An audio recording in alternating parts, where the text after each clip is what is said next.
율법을 세우신 그리스도.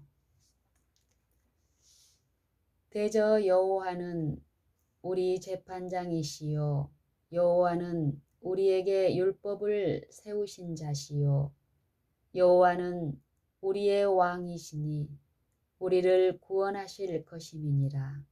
이사야 33장 22절. 이제 다른 측면에서 그리스도를 생각해 보도록 하자. 사실은 다른 측면이 아니다. 창조주로서의 지위에서 자연이 발생되는 측면이다. 왜냐하면 창조하신 자는 지도하고 다스릴 권리가 있기 때문이다. 요한복음 5장 22절 23절에서 그리스도는 이렇게 말씀하셨다. 아버지께서 아무도 심판하지 아니하시고 심판을 다 아들에게 맡기셨으니 이는 모든 사람으로 아버지를 공경하는 것 같이 아들을 공경하게 하려 하심이라. 아들을 공경치 아니하는 자는 그를 보내신 아버지를 공경치 아니하느니라.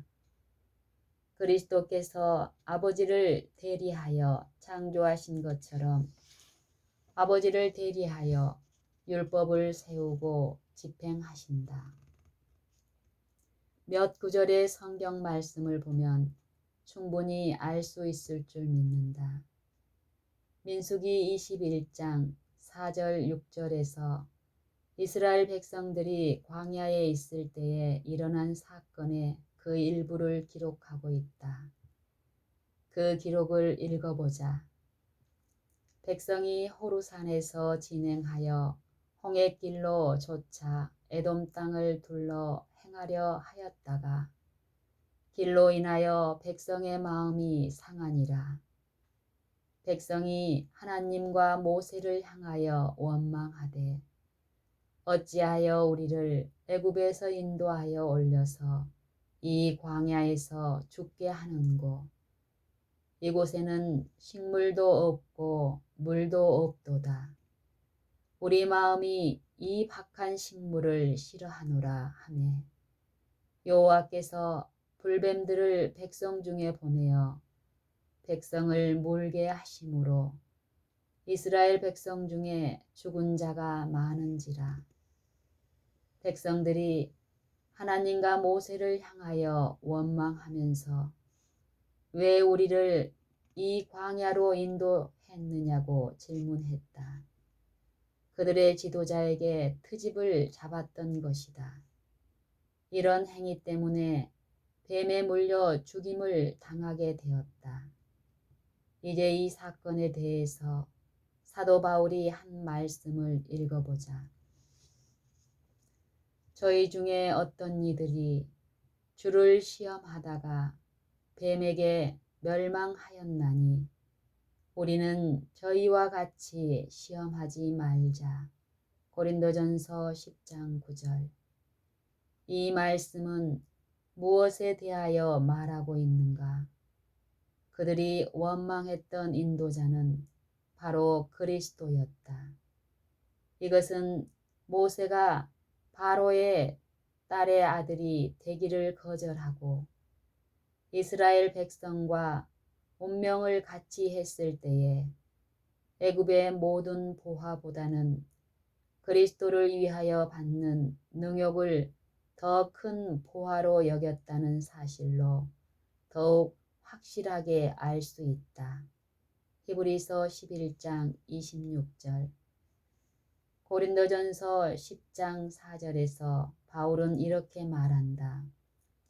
조상들이 다 같은 신령한 음료를 마셨으며 이는 저희를 따르는 신령한 반석으로부터 마셨음에 그 반석은 곧 그리스도시라. 그러므로 그리스도는 이스라엘 백성을 애굽에서 인도하여 내셨던 인도자이셨다. 히브리서 3장에서도 이 사실을 분명히 밝히고 있다. 여기서 우리의 믿는 도리의 사도시며 대제사장이신 예수 그리스도를 깊이 생각하라고 우리에게 권고하고 있다. 예수 그리스도는 하나님의 온 집에서 충성하시기를 사안으로서가 아니고 그의 집 맡은 아들로서 하였다. 1절에서 6절. 이어서 우리의 믿음을 끝까지 견고히 지키면 우리가 그의 집이라고 한다. 그러므로 성령을 통해서 권고하시기를 그의 음성을 듣고 조상들이 광야에서 했던 것처럼 우리의 마음을 강팍해 하지 말라고 한다. 우리가 시작할 때에 확실한 것을 끝까지 견고히 잡으면 그리스도와 함께 참여한 자가 되리라. 성경에 일렀으되 오늘날 너희가 그의 음성을 듣거든 곧 오늘날 너희가 그리스도의 음성을 듣거든 노하심을 격동할 때와 같이 너희 마음을 강팍해 하지 말라 하였으니 듣고 경록해 하던 자가 누구뇨? 모세를 좇아 애굽에서 나온 모든 이가 아니냐? 또 하나님이 40년 동안에 누구에게 노하셨느뇨? 범죄하여 그 시체가 광야에 엎드러진 자에게가 아니냐? 히브리서 3장 14절에서 17절. 여기서 다시 이스라엘 백성이 광야에서 40년간 유리 표박할 때에 그리스도를 그들의 인도자와 사령관이었다고 말하고 있다. 같은 사건을 여호수아 5장 13, 15절에 기록하고 있다. 여호수아가 여리고 근처에서 손에 칼을 빼어들고 있는 사람을 만났다. 여호수아가 너는 우리를 위하느냐 우리의 대적을 위하느냐라고 물었을 때에 그가 가로되 아니라 나는 여호와의 군대 장관으로 이제 왔느니라고 대답했다.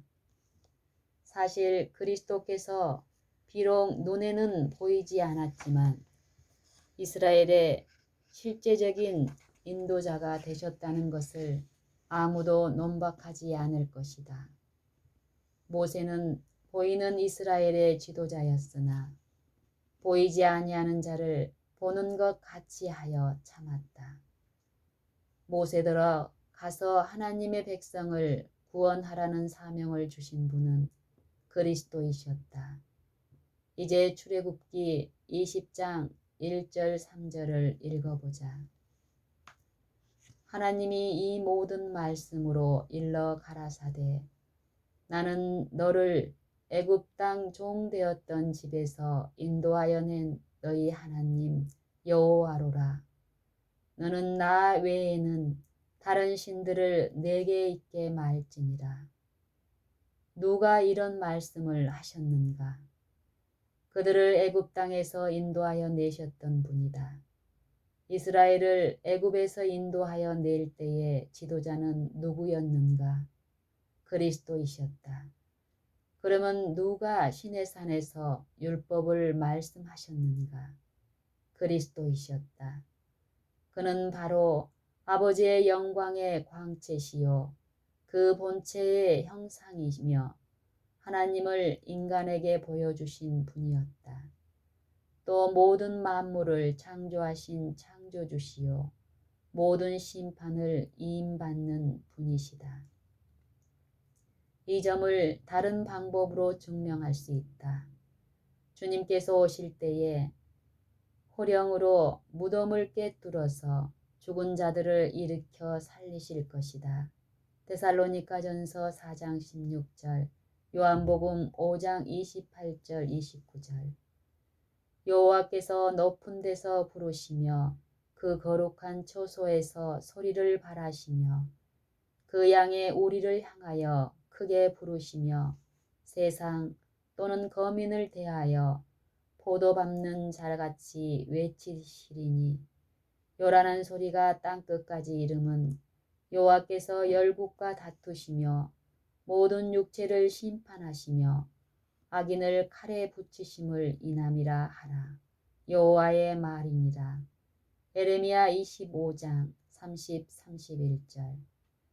이 말씀을 계시록 19장 11절에서 21절과 비교해 보면 그리스도께서 하늘 군대 장관이요 하늘의 말씀이요 만왕의 왕이요 만주의 주로 나아가서 전능하신 하나님의 맹렬한 진노의 포도주 틀을 밟으시며 모든 악인들을 멸하실 것인데, 그러므로 여기서는 그의 처소에서 세상 모든 거민들을 향하여 외치며 열국과 다투시는 자가 그리스도이심을 알 수 있다.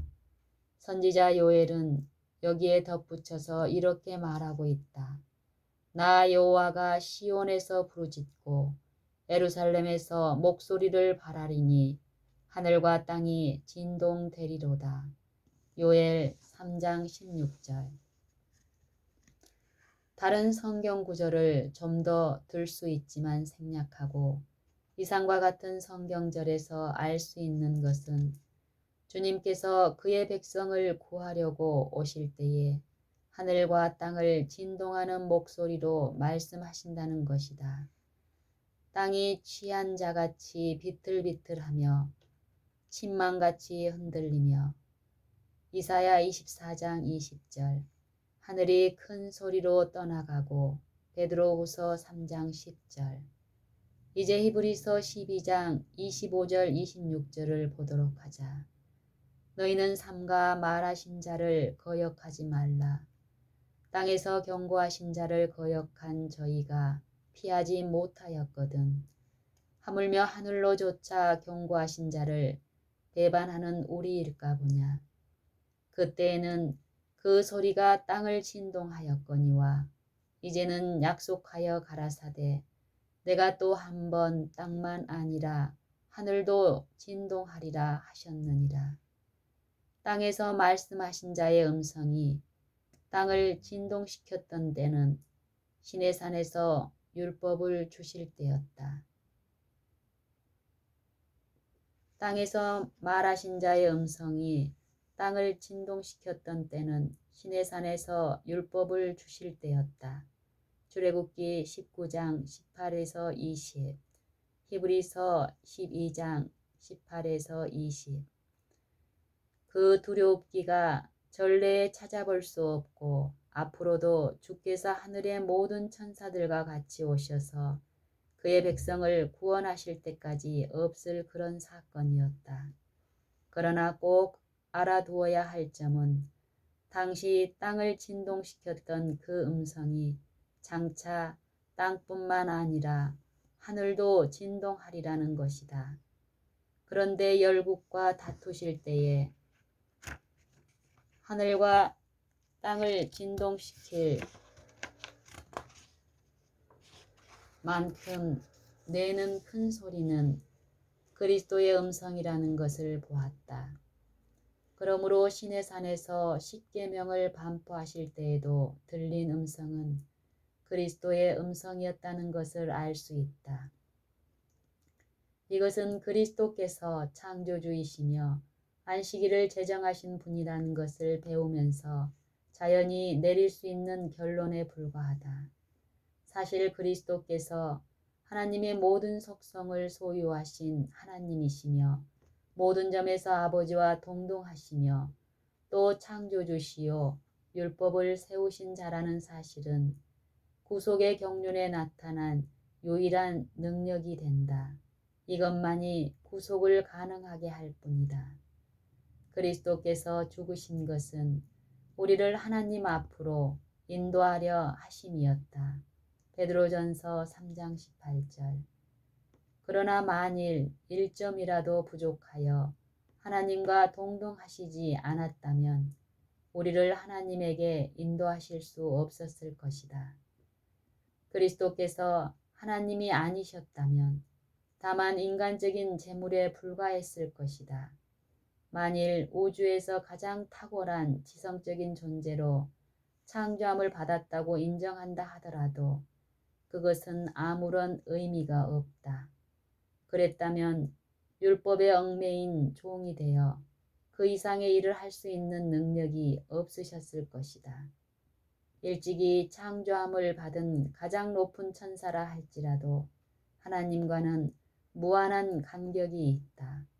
그러므로 아무리 높은 천사라도 타락한 인간을 끌어올려서 신성의 참여자가 되도록 할 수 없다. 천사들은 섬기고 도와줄 수 있을 뿐이며 하나님만이 오직 구원하실 수 있다. 하나님께 감사 찬송 드리자. 그리스도 예수 안에 있는 구속으로 말미암아 우리가 구원을 받았도다. 신성의 모든 충만하심이 그리스도 안에 육체로 거하시며 그러므로 그리스도를 힘입어 하나님에게 나오는 자들을 온전히 구원하실 수 있는 것이다. 이 진리는 그리스도께서 하나님의 말씀이라고 불리우는 까닭에 관하여 보다 완전히 이해를 갖도록 해준다. 그리스도를 통해서 하나님의 뜻과 능력을 인간에게 알려주셨다. 이를테면 그리스도는 하나님의 대변자요 보이는 하나님이라는 말이다. 그리스도는 하나님을 인간에게 선포하셨고 알려주셨다. 아버지의 기쁨은 그리스도 안에 모든 충만이 거하신다는 것이다. 그렇다고 그리스도를 창조주와 율법을 주신 분으로 높인다고 해서 혹자들이 생각하는 것처럼 아버지가 제2의 지위로 격하되는 것이 아니다. 왜냐하면 아버지의 영광이 아들을 통해서 빛을 발하기 때문이다. 오직 아들을 통해서 하나님을 알게 되기 때문에 분명한 것은 그리스도를 공경하지 않는 자들이 하나님을 영화롭게 할 수 없는 것이다. 그리스도께서 친히 말씀하신 것처럼 아들을 공경치 아니하는 자는 그를 보내신 아버지를 공경치 아니하느니라. 요한복음 5장 23절. 그리스도께서 하나님과 인간 사이의 중보자이면서 어떻게 율법을 주신 자가 될 수 있다는 말인가 하는 의문이 생기는가? 어떻게 그렇게 될 수 있는가를 설명할 필요는 없고 다만 성경에서 이러이러하다고 하신 말씀을 받아들일 뿐이다. 또 그렇다고 하는 사실은 구속의 교리에 활력을 준다.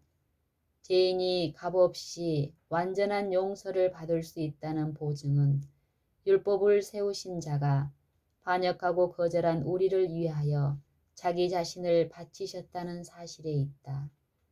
인간의 죄값을 치르기 위하여 자신을 바치신 하나님의 순수한 의도와 우리를 향한 온전한 선한 뜻을 어느 누가 의심할 수 있겠는가. 아들이 멀리 떨어져 있으면서 구속을 베풀었다고 생각하지 말자. 다른 모든 일에서와 마찬가지로 이 일에서도 하나님 아버지와 그리스도는 하나이셨다. 두 분 사이에는 평화에 관한 의논이 있었으며 비록 땅에 계시는 동안이라도 독생하신 아들은 아버지 품속에 계셨다. 스게라 6장 12절 13절 요한복음 1장 18절. 얼마나 놀라운 사랑을 나타내셨는가. 무죄한 자가 죄인을 위해서 고난을 당하셨다.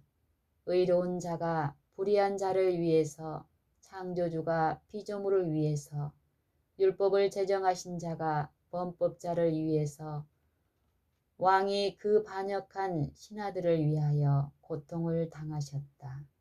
하나님은 그 자신의 아들도 아끼지 않으시고 우리 모두를 구원하기 위하여 거저 내어주셨다.